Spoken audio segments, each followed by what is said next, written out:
Now let's shift our attention over to Hong Kong, where its chief executive has warned the United States against interfering in the region's affairs. Carrie Lam spoke after another weekend of violent clashes. The protesters marched to the American consulate to call on the U.S. lawmakers to intervene. The police fired tear gas to disperse protesters who smashed windows and started street fires. Last week, Lam withdrew a controversial extradition bill that triggered the protests.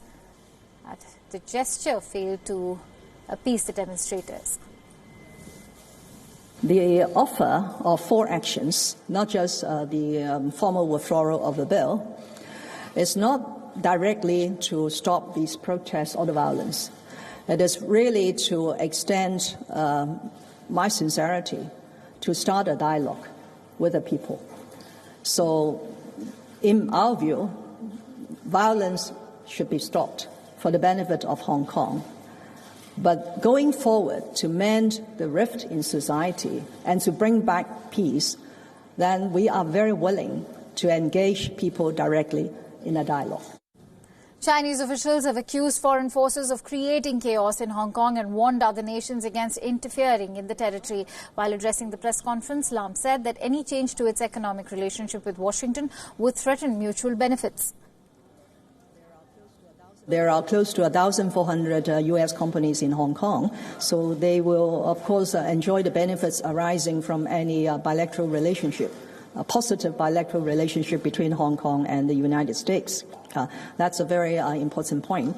But to interfere into Hong Kong's internal affairs in terms of what we are doing under the basic law, protection of freedoms and liberties, this is totally unnecessary. Because we ourselves have the obligation and the duty to comply with provisions in the basic law. While some American politicians have expressed support for the democratic goals of the protesters, US President Donald Trump's government has maintained a more hands-off approach while it fights a trade war with China. Trump has called for a peaceful resolution to the political crisis and urged Beijing against a violent crackdown. Washington has rejected Beijing's allegations that it is backing the demonstrators, and China has provided little evidence to back its claims against United States interference. Anger over the extradition bill has reignited public opposition to Beijing. The pro-democracy movement has been occupying Hong Kong streets for 79 days now.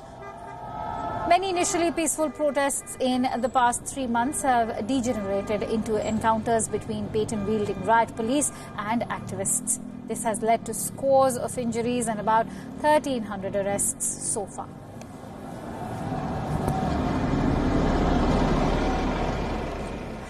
Now, all crew members of an overturned cargo ship have been rescued off the coast of Georgia. 3 crew members who were in the propeller shaft area of the Golden Ray cargo ship were rescued yesterday after being trapped for more than a day.